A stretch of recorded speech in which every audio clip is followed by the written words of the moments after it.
Avez-vous le rhume ou la grippe? Voici les principales différences et distinctions. Apprenez ici à déterminer si vous souffrez d'un rhume ou d'une grippe.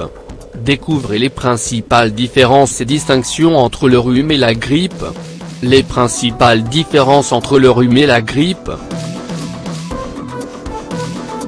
Toux, fièvre et écoulement nasal. Êtes-vous aux prises avec une grippe ou un simple rhume? Comment en être certain? Les gens ont souvent tendance à les confondre, affirme le docteur Jonathan Kerr, médecin de famille pratiquant à Belleville, en Ontario.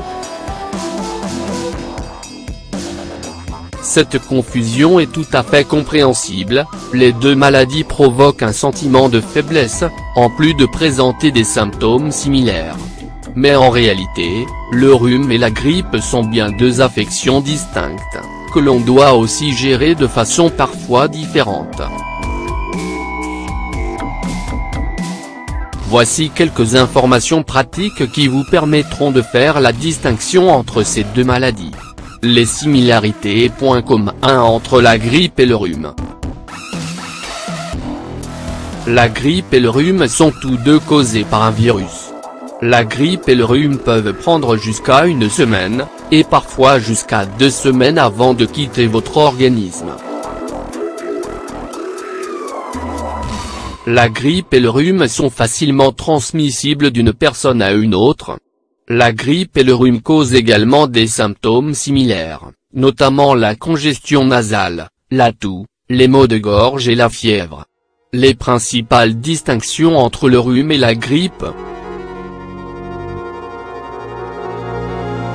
La grippe hypothèque vous empêche de fonctionner. La grippe engendre des douleurs musculaires et un sentiment d'épuisement. La fièvre est plus importante dans le cas d'une grippe. La grippe engendre des frissons et une transpiration abondante. La grippe peut être accompagnée d'épisodes de vomissement et de diarrhée. Un rhume pour sa part sera accompagné de hausse de température mineure.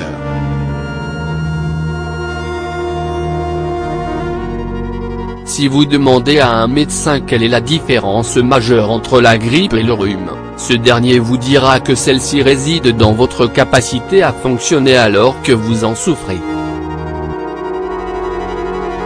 Faites-vous des efforts afin de continuer à respecter votre rythme normal, ou êtes-vous tout simplement incapable de fonctionner? La plupart des gens qui ont un rhume vont travailler et peuvent s'occuper de leurs enfants, explique le docteur Jonathan Kerr. Mais si vous souffrez de la grippe, c'est simple, vous ne pouvez rien faire. Vous ne pourrez pas vous rendre au travail et devrez demander de l'aide pour faire garder les enfants. Une vraie grippe vous cloue au lit, vous devez y rester pendant des jours sans bouger. De plus, tout votre corps est douloureux. Autre distinction entre le rhume et la grippe. Les symptômes de la grippe tendent à apparaître rapidement. Les symptômes du rhume se manifestent progressivement. La grippe est plus courante à l'hiver et au début du printemps. Si vous tombez malade à d'autres moments de l'année, par exemple en été, vous souffrez probablement d'un rhume. La grippe tend à se propager rapidement au sein d'une communauté. Ce qui signifie que vous aurez vraisemblablement entendu parler de vos amis, collègues et voisins également tombés malades.